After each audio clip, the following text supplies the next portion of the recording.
کہ جہاں جہاں بھی مولانا روم شیخ کے یا پیر کے تصرفات کا ذکر کرتے ہیں وہاں پر پیر کامل ہی مراد ہوتا ہے۔ اس کی وضاحت ضروری ہے، ورنہ ایسے جھوٹے پیر اور ایسے طریقت کے مدعی بھی ہیں جو لوگوں کو پیر کامل سے جو باتیں منسوب ہیں وہ اپنے اوپر لا کر لوگوں کو دھوکہ دے رہے ہیں۔ تو ہم کو یہ جاننا ضروری ہے، جب تک کہ پیر کامل کی شرائط سے ہم واقفیت نہ ہو تب تک ہم ایسے لوگوں کے چنگل سے نہیں بچ سکتے، اس لیے جاننا ضروری ہے۔ پہلے تو میں آپ کو پیر کی بنیادی شرائط بتاتا ہوں، بعد میں پیر کامل کا ذکر کریں گے، ٹھیک ہے؟ اگر کسی کو پیر کامل نہ بھی ملتا ہے تو کم از کم پیر کے بنیادی شرائط اگر اس کے اندر پائے جاتے ہیں تو وہ اس کو اپنا شیخ، اپنا پیر بنا سکتا ہے۔ بنیادی شرائط میں سب سے پہلی شرط یہ ہے کہ وہ مومن صادق ہو اور عالم ہو، صحیح العقیدہ ہو، پہلی شرط۔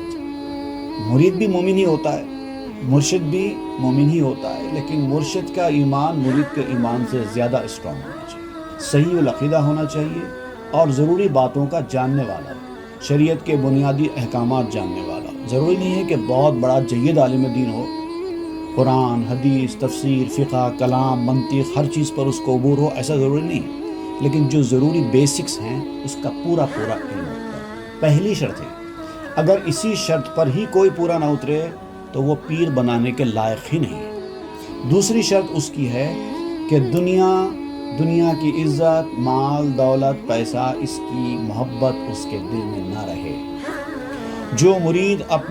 جو پیر اپنے مریدوں کے جیبوں پر نظر رکھتا ہے، ان کی کمائی پر نظر رکھتا ہے، وہ پیر بنائے جانے کا لائق نہیں ہے۔ اس کے دل میں دنیا کی محبت، اپنی شان شوکت کا خیال نہیں رہنا چاہیے، اپنے کر و فر کی زندگی نہیں ہونی چاہیے۔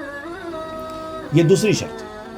تیسری شرط اس کی یہ ہے کہ وہ اپنے بزرگوں سے جو کہ پیر کامل یا پیر رہے ہیں ان سے اجازت اور خلافت حاصل کیے ہوئے ہو، اور یہ سلسلہ رسول اللہ صلی اللہ علیہ وسلم تک متصل ہو، کہیں سے کوئی کڑی درمیان میں ٹوٹے نہیں۔ تو آپ کو یہ بھی دیکھنا ہوتا ہے کہ یہ سلسلہ وہاں تک متصل ہے یا نہیں ہے، یہ بیچ میں تو نہیں شروع ہو گیا۔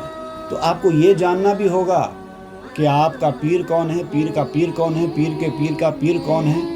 یہ سلسلہ جس کو ہم شجرہ کہتے ہیں طریقت کی زبان میں، وہ آپ کو معلوم ہونا چاہیے کہ وہاں تک آپ پہنچیں گے بھی کہ نہیں پہنچیں گے اس سلسلے میں آنے کے بعد، وہ جاننا ہوگا۔ چوتھی چیز یہ کہ جیسے آپ اپنے پیر کی ہدایت پر ریاضت و مجاہدہ کرنے کے میدان میں آئے ہیں، وہ بھی اپنے پیر کی ہدایت کے مطابق ریاضت و مجاہدہ کر چکا ہو، اس کی صحبت میں رہ چکا ہو، اس سے اکتساب کر چکا ہو۔ وہ خود اکتساب نہیں کرے گا تو آپ کو کیا کرائے گا؟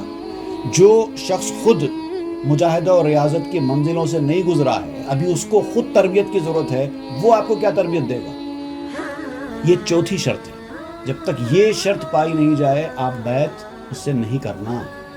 پانچویں شرط ہے اخلاق والا ہو، آداب کا لحاظ کرنا اس کو آتا ہو، حسن ادب سے متصف ہو، گالی گلوچ کرنے والا یا لوگوں کو غیر ضروری جھڑکنے والا، بد کلامی کرنے والا نہ ہو، خلاف شرع کوئی بات اس کے منہ سے نہ نکلتی ہو، یہ چیز کا خیال رکھنا۔ یہ 5 ہو گئے۔ اور چھٹی ہے دانش مند ہونا، عقل مند ہونا، صاحب عقل ہونا۔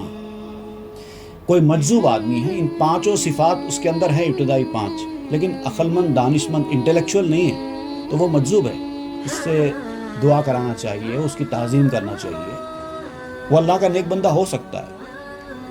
کوئی مجذوب ہے، کوئی دیوانہ ہے، وہ بھی اللہ کا نیک بندہ ہو سکتا ہے، لیکن پیر بنانے کے لائق نہیں ہے۔ پیر بنانے کے لیے دانش مند، عقل مند ہونا چاہیے، جو مریدوں کے مزاجوں کو پہچان سکے، ان کی تربیت کے مراحل طے کر سکے، ان کو اخلاق ذمیمہ، بد اخلاقیوں سے دور کر سکے، نکال سکے، ان کے عیبوں کا پتہ چلا سکے۔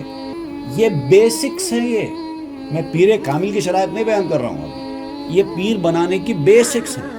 کم سے کم یہ 6 شرائط اس کے اندر پائے جائیں تو وہ پیر ہے۔